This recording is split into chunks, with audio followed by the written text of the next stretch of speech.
Hello friends, मैं अभिषेक Dewangan GK hub CGPSC के इस यूट्यूब चैनल पर आपका स्वागत करता हूं।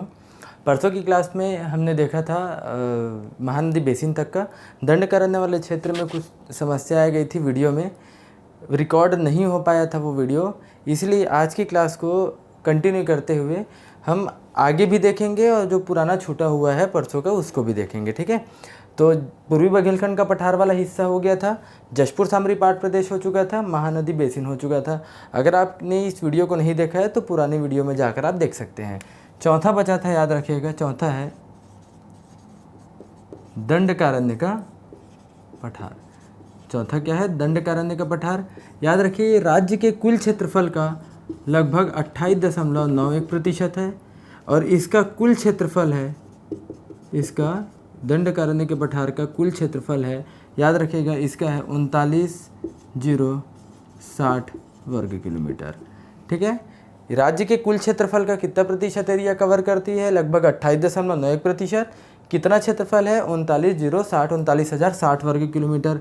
और इसकी जो है सबसे ऊंची चोटी, इसकी सबसे ऊंची चोटी जो है किसकी? दंडकारण्य के पठार की, वो है, याद रखना, नंदीराज।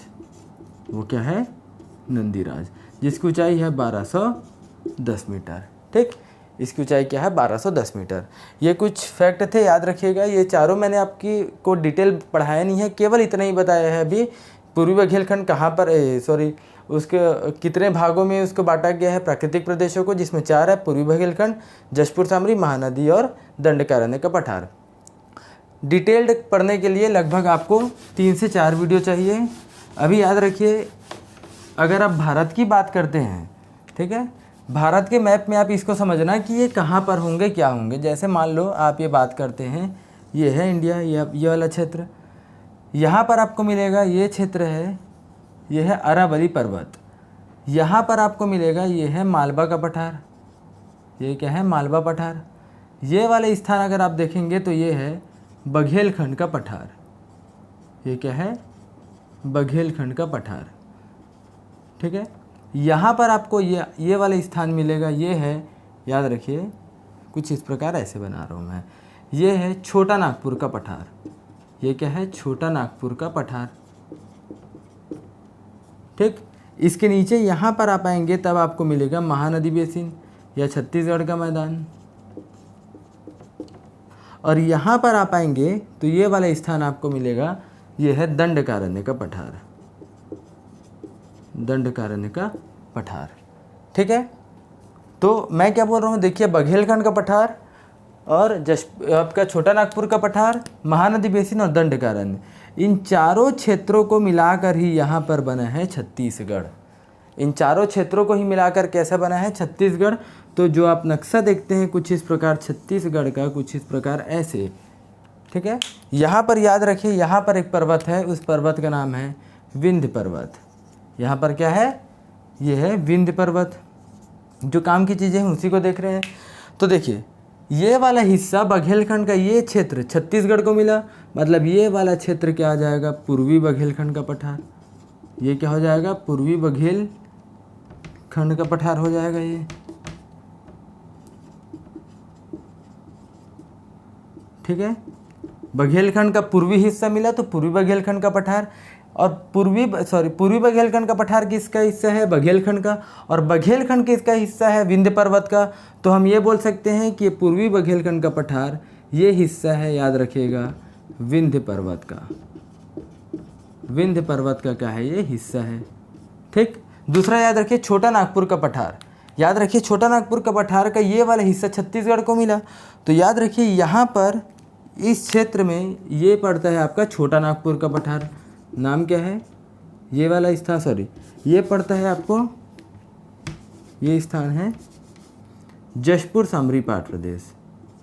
ये क्या है? जशपुर सामरी पाट प्रदेश वाला क्षेत्र है।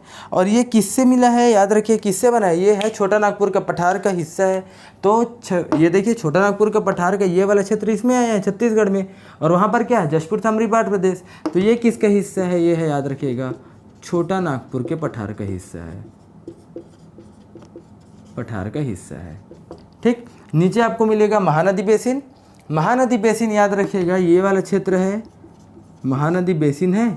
तो महानदी बेसिन केवल छत्तीसगढ़ में नहीं है, यह है छत्तीसगढ़ प्लस उड़ीसा, याद रखिए 2 राज्यों में है।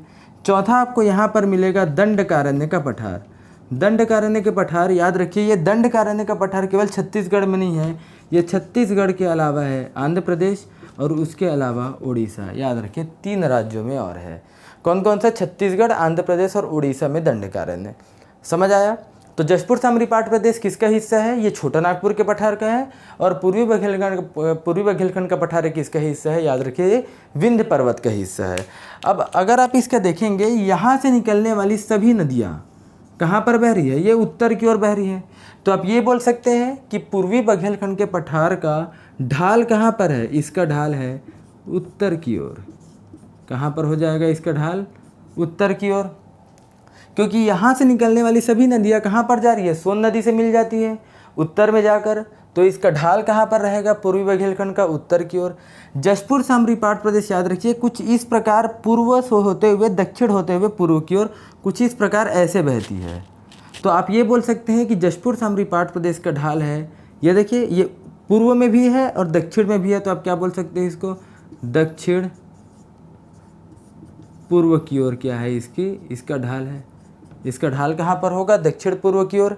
और तीसरा है याद रखिएगा महानदी बेसिन, ये पूरा का पूरा याद रखिए सीधा राइट में पूर्व की ओर है। तो महानदी बेसिन इसका ढाल होगा केवल और केवल पूर्व की ओर। और दंडकारण्य से निकलने वाली नदियाँ याद रखिए ये दक्षिण है और ये पश्चिम है। तो कुछ इस प्रकार बहती है, मतलब दक्षिण में भी है और पश्चिम में भी है। तो इसका याद रखिएगा ढाल रहेगा दक्षिण पश्चिम। तो ढाल समझ आया? नदियों से आप पता करेंगे कि ढाल कहाँ पर है। तो पूर्वी बघेलखंड का पठार का ढाल उत्तर की ओर, जशपुर सामरीपाट प्रदेश का दक्षिण पूर्व की ओर, महानदी बेसिन या छत्तीसगढ़ का मैदान का कहाँ पर है? पूर्व की ओर। और दंडकारण्य का कहाँ पर हो जाएगा? याद रखिएगा दक्षिण पश्चिम की ओर है इसका, याद रखिएगा इसका ढाल। ये चीज़ें समझ आई? और कैसे याद रखिए कैसे विंध्य पर्वत का हिस्सा हुआ और कैसे जशपुर सामरीपाट प्रदेश छोटा नागपुर के पठार का हिस्सा हुआ, ये समझ आया? ये भारत के मैप से, अभी हम भारत की ज्योग्राफी पढ़ेंगे, भूगोल पढ़ेंगे, तब उसको डिटेल में समझेंगे। ये केवल फैक्ट याद रख लीजिए, यहाँ पर बहुत सारे प्रायद्वीपीय पठार के कुछ कुछ हिस्से हैं, उसको बाद में देखेंगे। ठीक है, ये था कुछ। अगला आपको डिटेल में कवर करना है चारों प्राकृतिक प्रदेशों को या भौतिक संरचना को डिटेल में कवर करना है। तो उसके लिए याद रखें, पहला हेडिंग डाल लीजिए आप बघेलखंड का पठार। उसके लिए हेडिंग डाल लीजिए आप क्या? बघेलखंड का पठार। ठीक, चलिए बघेलखंड का पठार। मैं याद रखिए पूर्वी बघेलखंड नहीं लिखवा रहा हूँ, केवल बघेलखंड का पठार बोला हूँ। तो बघेलखंड के पठार को 6 भागों में याद रखिएगा डिवाइड किया गया है। कितने भागों में? बघेलखंड के पठार को 6। पहला है सोहागपुर बेसिन। और बेसिन किसको बोलते हैं? नदियों के द्वारा बहा कर लाए गए अवसादों के जमाव से जो मैदान बनता है वो क्या कहलाएगा? बेसिन। मैं परसों की क्लास में बताया था। दूसरा है याद रखिएगा, दूसरा है कन्हार बेसिन। तीसरा है रिहंद बेसिन। ठीक है, मतलब ये रिहंद नदी से बना होगा ये मैदान। चौथा है सरगुजा बेसिन। ठीक है, और पांचवा है याद रखिएगा हसदेव रामपुर बेसिन। और छठवा याद रखिएगा, छठवा है देवगढ़ की पहाड़ी। ठीक है, ये है बघेलखंड के पठार को कितने भागों में बांटा गया है? 6 भागों में। इम्पॉर्टेंट ये है कि जो सोहागपुर बेसिन है ये आपको मिलेगा मध्य प्रदेश में। ये आपको कहाँ मिलेगा? मध्य प्रदेश में। और बाकी के जो आपको 5 है ये आपको मिलेगा, याद रखिएगा, ये मिलेगा सभी के सभी, ये मिलेंगे आपको छत्तीसगढ़ में। समझ आ रहा है? ये सभी कहाँ मिलेंगे? छत्तीसगढ़ में। और केवल सोहागपुर कहाँ मिलेगा? मध्य प्रदेश में। तो चूँकि ये छत्तीसगढ़ में है तो ये छत्तीसगढ़ की ये सभी चीज़ों को हम क्या बोल सकते हैं? पूर्वी बघेलखंड के पठार का हिस्सा मान सकते हैं। तो पूर्वी बघेलखंड के पठार को 5 भागों में डिवाइड किया गया है और बघेलखंड को 6 भागों में, क्योंकि बघेलखंड का सुहागपुर वाला क्षेत्र मध्य प्रदेश में है, लेकिन पूर्वी बघेलखंड का ये कन्हार, रिहंद, सरगुजा, हंसदो और देवगढ़, ये पाँचों के पाँचों याद रखिएगा पूर्वी बघेलखंड के पठार में आते हैं, मतलब छत्तीसगढ़ के अंदर आ रहे हैं। समझ आया? तो इसको हम मैप के थ्रू देख सकते हैं, मैप बनाकर देखेंगे। याद रखिए पाँचों किस में आएंगे, ये पाँचों के पाँचों आ जाएंगे छत्तीसगढ़ में। ये हिस्सा केवल अभी हम कोरिया बना रहे हैं, ये सरगुजा संभाग बना रहे हैं। ये हिस्सा हो गया, मान लो ये है कोरिया, ये है सरगुजा, ये है जशपुर और ये हो जाएगा सूरजपुर। ये क्या है? कोरिया, सूरजपुर, बलरामपुर, सरगुजा और जशपुर। ठीक, याद रखिए 5 है, 5 जिले। तो याद रखिए सबसे पहले सुहागपुर तो मध्य प्रदेश में चला गया। तो कन्हार बेसिन, याद रखिए कन्हार बेसिन का अगर आपको विस्तार पूछा जाए तो कन्हार बेसिन है, ये वाले क्षेत्र में है कन्हार बेसिन। नाम क्या है? कन्हार बेसिन। कहाँ मिल रहा है? याद रखिए ये बलरामपुर वाला क्षेत्र है। कौन से क्षेत्र में? याद रखिएगा बलरामपुर के रामानुजगंज वाले क्षेत्र में, रामानुजगंज। ठीक है, छत्तीसगढ़ का सबसे उत्तरी तहसील रामानुजगंज, आपको बता दिया था। स्थान सुंदरी है। ठीक है, कन्हार बेसिन कहाँ है? केवल और केवल बलरामपुर के रामानुजगंज वाले क्षेत्र में। दूसरा देखते हैं हम रिहंद बेसिन। रिहंद बेसिन याद रखिएगा ये है, ये वाला आप क्षेत्र मान सकते हैं, ये है रिहंद बेसिन। और ये भी आपको कहाँ मिलेगा? बलरामपुर में मिलेगा। नाम क्या है? रिहंद बेसिन। याद रखिए कहाँ है? बलरामपुर, वाड्रफ नगर के आसपास। ठीक, तीसरा है सरगुजा बेसिन। सरगुजा बेसिन याद रखिए ये है सरगुजा में है, ये वाला क्षेत्र आप मान लीजिए सरगुजा और सूरजपुर। ये सरगुजा और सूरजपुर में क्या मिलेगा आपको? यहाँ पर मिलेगा सरगुजा बेसिन। तो सरगुजा बेसिन का विस्तार देखिए कितने ज़िले में है। मैं ज़िले का नाम नहीं लिख रहा हूँ, आप देख लीजिएगा। सरगुजा ज़िले और सूरजपुर ज़िले में क्या आपको क्या मिलेगा? सरगुजा बेसिन। चौथा है हंसदो रामपुर बेसिन। हंसदो रामपुर बेसिन याद रखिएगा ये है कोरिया। कोरिया के अलावा नीचे आप देख सकते हैं मैप में, नीचे मिलेगा ये है GPM। ये क्या है? गोरेला पेंड्रा मरवाही। तो याद रखिए ये वाला क्षेत्र, इसका नाम क्या है? हंसदो रामपुर बेसिन। तो हंसदो रामपुर बेसिन का विस्तार कहाँ कहाँ मिलेगा? कोरिया में मिलेगा और GPM में मिलेगा। ठीक है, पांचवा है देवगढ़ की पहाड़ी। याद रखिए इसको समझने के लिए आपको कुछ हिस्सा समझिए। देखिए यहाँ पर है बघेलखंड, ये वाला हिस्सा क्या है? बघेलखंड। बघेलखंड का क्या है विस्तार? का पूर्वी हिस्सा आप हमको मिला है तो पूर्वी बघेलखंड कहलाया। तो हम इसको कुछ इस प्रकार से समझ सकते हैं। देखिए याद रखिए बघेलखंड, बघेलखंड पठार, बघेलखंड के पठार, इसका हिस्सा कौन है? इसका हिस्सा है पूर्वी बघेलखंड का पठार। इसका हिस्सा कौन है? पूर्वी बघेलखंड का पठार है। और याद रखिए इसी पूर्वी बघेलखंड के पठार का हिस्सा होगा चांग भखार की पहाड़ी। चांग भखार पहाड़ी जो मोस्टली कहाँ पर है? कोरिया में है। सूरजपुर भी लेते हैं, कोरिया और सूरजपुर। ठीक है, बघेलखंड के पठार का पूर्वी हिस्सा छत्तीसगढ़ को मिला। तो याद रखिए मतलब ये वाला मान लो आप, ये क्या है? पूर्वी बघेलखंड का पठार। और इसका हिस्सा क्या है? चांग भखार, जो कि यहाँ पर कहीं होगा चांग भखार की पहाड़ी। और चांग भखार की पहाड़ी का हिस्सा है, याद रखिएगा, देवगढ़ की पहाड़ी। चांग भखार की पहाड़ी का हिस्सा क्या है? यही देवगढ़ की पहाड़ी। और इसी याद रखिए चांग भखार की सबसे ऊंची चोटी यही देवगढ़ है। और इसी देवगढ़ पहाड़ी बोल सकते हैं और चोटी भी नाम है। और इसी की इसकी ऊंचाई है 1033 मीटर। समझ आ रहा है? देवगढ़ पहाड़ी की ऊंचाई कितनी? 1033 मीटर। और इसी का ही हिस्सा है कैमूर पर्वत। इसी का हिस्सा क्या है? कैमूर पर्वत। और ये सभी के सभी याद रखिएगा मोस्टली सब कहाँ पर है? कोरिया में है। और इसी कैमूर पर्वत से ही हंसदो नदी का उद्गम होगा। हंसदो नदी का क्या होगा? उद्गम होगा।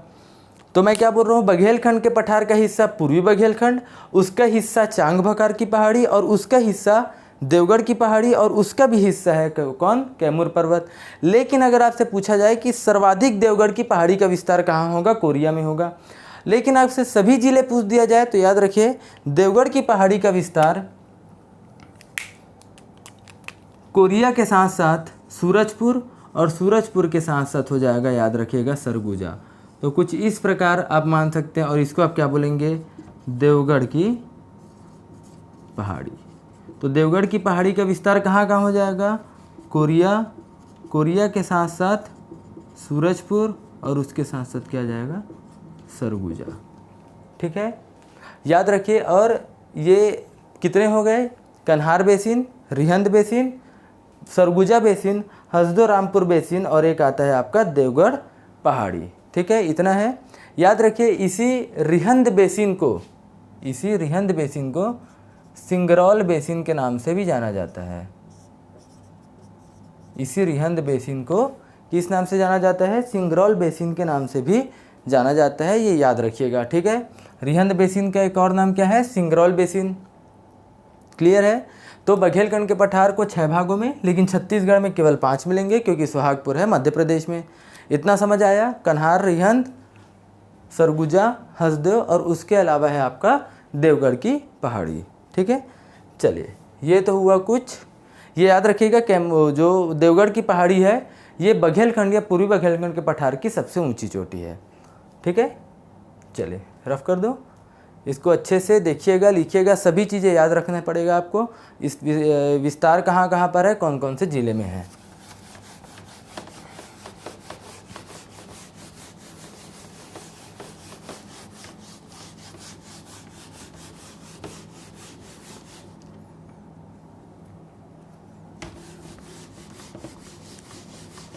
ठीक, चलिए अगला हेडिंग डालिए, जशपुर सामरी पाट प्रदेश किसका हिस्सा, अभी बताया हूँ, ये है छोटा नागपुर के पठार का हिस्सा।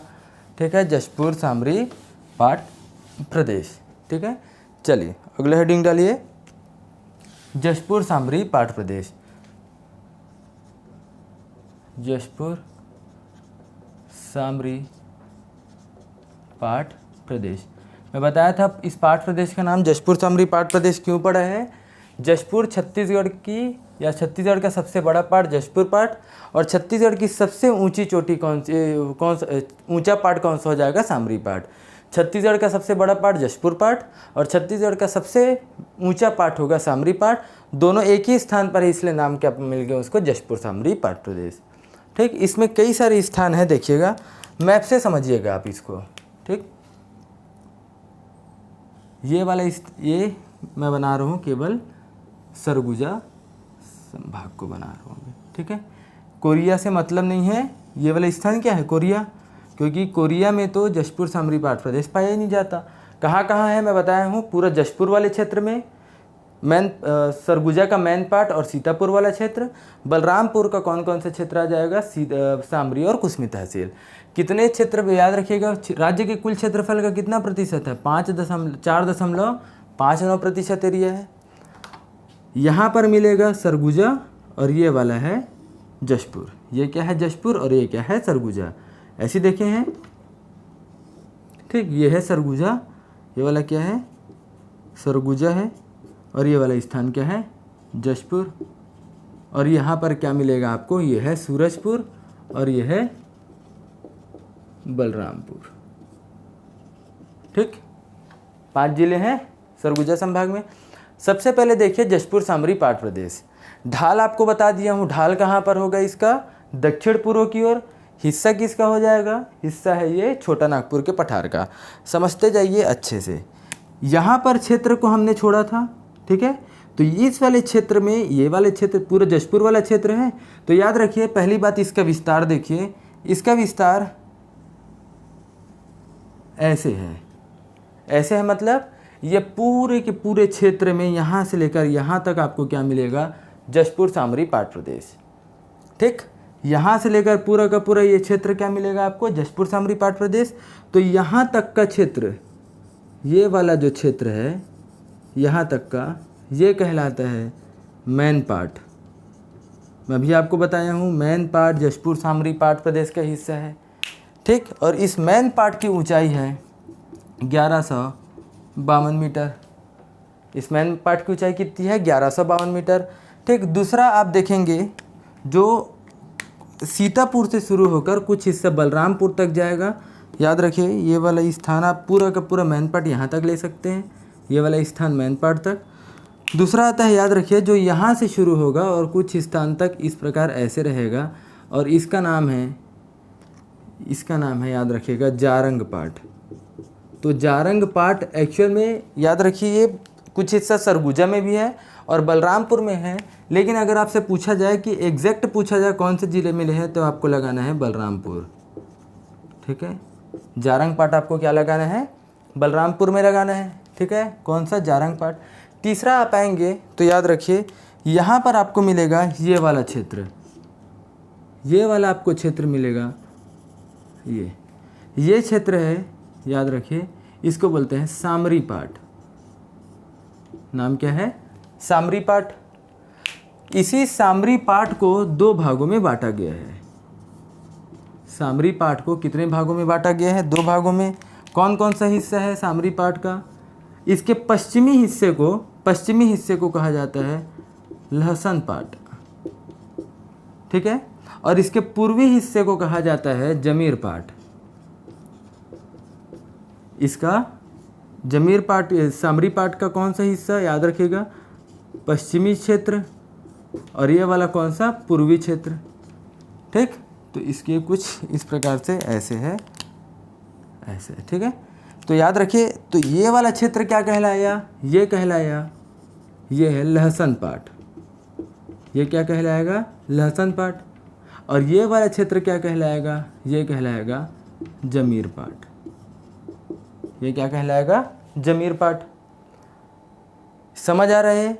ये केवल अभी विस्तार समझिए। मेन पार्ट ये है कहाँ? सरगुजा में है। जारंग पाट कौन से? अधिकतर हिस्सा बलरामपुर में है, बलरामपुर लेना है। लहसन पाट ये भी बलरामपुर में, सामरी पाट ये भी बलरामपुर में, और जमीर पाट ये भी आपका कहाँ पर है? बलरामपुर में। ठीक, इसी लहसन पाट में ही एक चोटी है और उस चोटी का नाम है, याद रखिएगा, उस चोटी का नाम है गौरलाटा, और इसकी ऊंचाई है 1225 मीटर। 1225 मीटर। क्या खासियत है? अगर आपसे क्वेश्चन आया, देखिए ये है छत्तीसगढ़ की सबसे ऊंची चोटी। ठीक है, छत्तीसगढ़ की सबसे ऊंची चोटी कौन सा है बोला जाए तो छत्तीसगढ़ की सबसे ऊंची चोटी है, याद रखिएगा, गौरलाटा है, जो कहाँ पर है? लहसन पाट में है। क्वेश्चन आया अगर लहसन पाट नहीं दिया है तब तो ये किसके अंदर आएगा? जमीर पाट की, सामरी पाट के अंतर्गत ही आएगा, क्योंकि सामरी पाट का ही पश्चिमी हिस्सा क्या कह रहा है? लहसन पाट। तो अगर आपको ये नहीं दिया जाए तो सामरी पाट देगा। याद रखिए गौरलाटा किसकी सबसे ऊंची चोटी है? लहसन पाट की। ये ऑप्शन में नहीं रहा तो गौरलाटा सबसे ऊंची चोटी किसकी है? सामरी पाट की, जो कहाँ स्थित है? ये है बलरामपुर में। ठीक है, याद रखिएगा ये सभी बलरामपुर में है, तो गौरलाटा भी कहाँ होगा? बलरामपुर में। तो आप ये मान सकते हैं कि इसकी सबसे हाईएस्ट पीक कहीं यहाँ पर होगी, जिसका नाम क्या होगा? सामरी पाट, गौरलाटा। इसका नाम क्या हो सकता है? यहाँ पर का गौरलाटा होगा। छत्तीसगढ़ की सबसे ऊंची चोटी है, याद रखिएगा। और ये वाला जमीर पाट है, यहाँ पर का स्थान क्या है? जमीर पाट। ये क्षेत्र जमीर पाट है। इस जमीर पाट में याद रखिएगा बॉक्साइड अधिक मात्रा में पाए जाते हैं। ठीक है, बॉक्साइड पाए जाते हैं, इसीलिए इस जमीर पाट को बॉक्साइड का, याद रखिएगा, बॉक्साइड का मैदान भी कहा जाता है। ठीक है, बॉक्साइड का मैदान, और इसको बॉक्साइड के मैदान के साथ साथ याद रखिएगा बॉक्साइड का मैदान व बॉक्साइड की राजधानी भी कहा जाता है। ठीक, तो बॉक्साइड का मैदान या बॉक्साइड की राजधानी किसको कहा जाएगा? याद रखिएगा जमीर पाट को। क्या बोलेंगे इसको? बॉक्साइड का मैदान या बॉक्साइड की राजधानी। बॉक्साइड अधिक मात्रा में पाए जाते हैं इसीलिए। तो याद रखिए सामरी पाट के 2 हिस्से, पहला है लहसन पाट ये इसी लहसन पार्ट में ही होगा छत्तीसगढ़ की सबसे ऊंची चोटी गौरलाटा। और दूसरा है जमीर पार्ट, और इसी जमीर पार्ट में बॉक्साइट अधिक मात्रा में पाए जाते हैं, इसलिए इसको बॉक्साइट का मैदान या बोल सकते हैं आप बॉक्साइट की राजधानी। तो क्वेश्चन है बॉक्साइट की राजधानी किस जिले में है, तो बलरामपुर में स्थित है। आ रहा है समझ में। जारंग पार्ट में याद रखिएगा, जारंग पार्ट में भी क्या है, यहाँ पर भी बॉक्साइट है, यहाँ पर भी। और छत्तीसगढ़ में सर्वाधिक मात्रा में बॉक्साइट कहाँ पर है, जारंग पार्ट में, इसीलिए बॉक्साइट का भंडारण क्षेत्र, भंडारण क्षेत्र किसको कहा जाएगा, अगर क्वेश्चन है तो बॉक्साइट का भंडारण क्षेत्र बोलेंगे, याद रखिएगा जारंग पार्ट को। तो दोनों में कंफ्यूज मत होना, ये बॉक्साइट याद रखिए, कैसे याद रखना है। जमीर, जमीर मतलब जमीन, याद रखते हैं, जमीर मतलब जमीन, और जमीन में ही तो होगा मैदान, और जमीन में ही तो होगी उसकी राजधानी। तो अगर जमीर पार्ट आया मतलब वो होगा बॉक्साइट का मैदान या राजधानी, ठीक है, क्योंकि जमीर में ही जमीन और मैदान और राजधानियाँ होंगी। और बॉक्साइट अगर बोल दिया जाए बॉक्साइट का भंडारण क्षेत्र, तो क्या होगा, जारंग पार्ट होगा। आ रहा है समझ में, ठीक है। और जारंग की ऊंचाई होगी, जारंग पार्ट की ऊंचाई 1045 मीटर, समझ आया। इसकी ऊंचाई कितनी होगी, 1045 मीटर। तो मैं आपको अभी तक 4 ऊंचाई बता चुका हूँ। पहला है देवगढ़ की पहाड़ी 1033 मीटर, दूसरा है गौरलाटा 1225 मीटर, कहाँ पर है ये वाला, हाँ 1225 मीटर।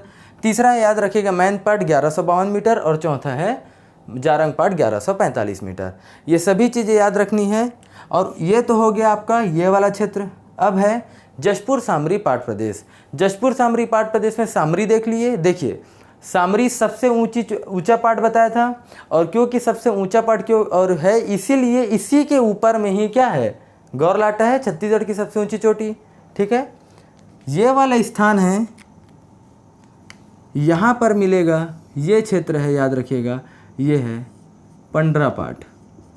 नाम क्या है, पंडरा पाट, जो कि कहाँ पर है, ये वाला क्षेत्र जशपुर में है, ये जशपुर है।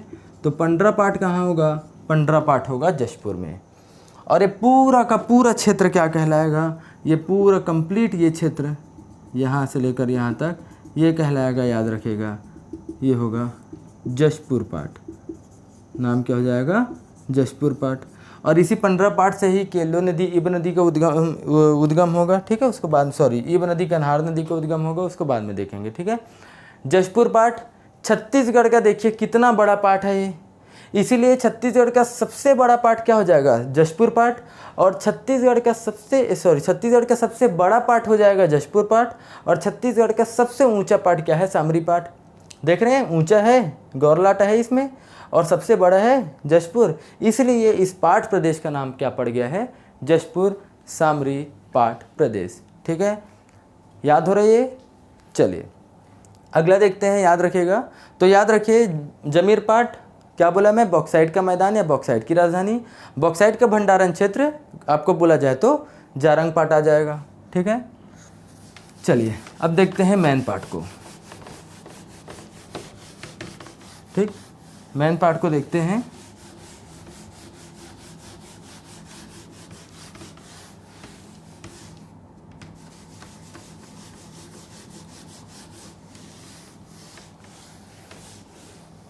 देखिए अलग से इसको डिस्क्राइब करेंगे। अगला टॉपिक है मैन पार्ट, ठीक।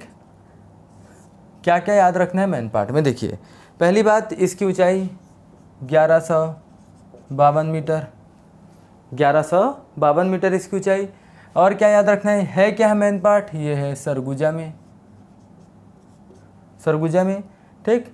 पहली बात क्या याद रखनी है, इसको छत्तीसगढ़ का शिमला कहा जाता है। क्यों, क्योंकि जिस प्रकार शिमला में ठंड अधिक पड़ता है, याद रखिएगा, उसी प्रकार ठंड के समय में मैन पार्ट में भी सर्वाधिक ठंडी पड़ती है छत्तीसगढ़ में। और ठंड के समय में, ठीक है, यहाँ याद रखिएगा बर्फ से पूरा ये क्या हो जाता है, ढक जाता है ये क्षेत्र। ठंड के समय में बर्फ से ढक जाता है पूरा, ठीक, कौन सा क्षेत्र? मैन पार्ट वाला क्षेत्र, मतलब बोल सकते हो पूरा बर्फ़ से ढकने के कारण यहाँ पर सर्वाधिक ठंड पड़ती है। याद रखिएगा, सर्वाधिक ठंड पड़ती है कहाँ पर? मैन पार्ट वाले क्षेत्र में। इसीलिए मैन पार्ट को छत्तीसगढ़ का सबसे ठंडा स्थान भी कहा जाता है। याद रखिएगा, सबसे ठंडा स्थान। तो सर्वाधिक ठंडी पड़ने के कारण ही छत्तीसगढ़ के का शिमला किसको कहा जाता है? मैन पार्ट को कहा जाता है। ठीक है, पहला याद रखिए। दूसरा याद रखिए, 1961-62 के आसपास हुआ था, चीन युद्ध हुआ था। चीन युद्ध के समय याद रखिए, उसका एक रीज़न ये था कि हमने दलाई लामा को और तिब्बतियों को हमने भारत में शरण दिया था। ठीक, तिब्बती 1961 के आसपास चीन तिब्बतियों पर आक्रमण किया। आक्रमण करने के दौरान वहाँ के जो दलाई लामा है वो भारत से शरण मांगे। तो शरण मांगे तो उसी के लिए हमने क्या किया, 1962 में तिब्बतियों को क्या दे दिया?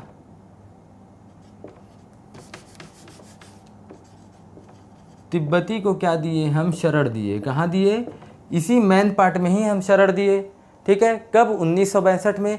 तो इसीलिए तिब्बतियों को शरण दिए हैं, इसीलिए मैन पार्ट को क्या कहा जाता है? 1962 से मैन पार्ट को मिनी तिब्बत के नाम से भी जाना जाता है।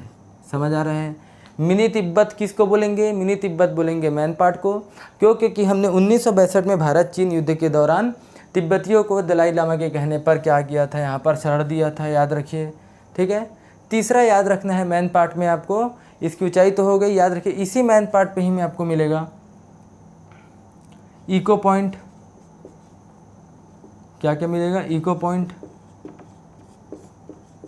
Tiger point, echo point, tiger point, सब स्थान का नाम है। फिश पॉइंट, मेहता पॉइंट, कौन कौन सा? Echo point. याद रखिए कौन कौन सा मिला है? Echo point, tiger point, fish point, Mehta point, ये सभी के सभी याद रखिएगा। ये सभी कहाँ पर है? मैन पार्ट में स्थित है। तो मैन पार्ट में आपको क्या क्या याद रखना है? छत्तीसगढ़ का शिमला है, पहली बात। ठीक है, क्यों बोला जाता है छत्तीसगढ़ का शिमला? सर्वाधिक ठंड के नाम से इसको छत्तीसगढ़ का शिमला कहा जाता है। ठीक है, उसके अलावा 1962 में तिब्बतियों को यहाँ पर क्या दिया गया था? दलाई लामा के कहने पर यहाँ पर शरण दिया गया था। ठीक, इसको भी आपको याद रखना है। और तीसरा याद रखना है आपको, तीसरा है कि यहाँ पर क्या है? इको पॉइंट है, फिश पॉइंट है, मेहता पॉइंट है, ये सभी के सभी आपको यहीं पर मिलेंगे। ठीक, ये कुछ चीज़ें आपको याद रखनी ही है। और याद रखिए, ये तो हो गया आपका कौन सा? सरगुजा वाला क्षेत्र का मैन पार्ट वाला क्षेत्र। छत्तीसगढ़ का शिमला किसको बोलेंगे? मैन पार्ट को। तिब्बतियों की शरण दिया गया था 1962 में, और यहीं पर जितने भी पॉइंट है वो यहीं पर आपको मिलेंगे। ठीक है, ये था जशपुर सामरी पाट प्रदेश वाला क्षेत्र। तो क्या क्या याद रखना है आपको जशपुर सामरी पाट में? याद रखिए, बॉक्साइट का भंडारण क्षेत्र किसको बोला जाएगा? जारंग को। बॉक्साइट का मैदान किसको कहा जाएगा? बॉक्साइट की राजधानी किसको कही जाएगी? याद रखिएगा, बॉक्साइट का मैदान है, बॉक्साइट की राजधानी ये कही जाएगी। याद रखिएगा आपका बॉक्साइट की राजधानी, बॉक्साइट का मैदान, ये जमीर पाट को कहा जाएगा। ठीक है, सबसे बड़ा पाट जशपुर पाट, और सबसे ऊंचा पाट क्या हो जाएगा आपका? सामरी पाट। ठीक है, और सामरी पाट में ही स्थित है, या उसी के ही एक हिस्सा है लहसन पाट, उसमें स्थित है कौन सा? गौरलाटा। ठीक, और ये सभी के सभी याद रखिए, जितना भी पढ़ाया जा रहा है इसको अच्छे से पढ़िए। और ये वीडियो अभी 2 से 3 वीडियो और लगेंगी इसको कवर करने में। ठीक, तो अगर आपको वीडियो पसंद आया हो तो वीडियो को लाइक कीजिए, सब्सक्राइब कीजिए। Thank you. और डेली करेंट अफेयर के लिए आप हमारे टेलीग्राम चैनल को ज्वाइन कर सकते हैं। Okay, thank you.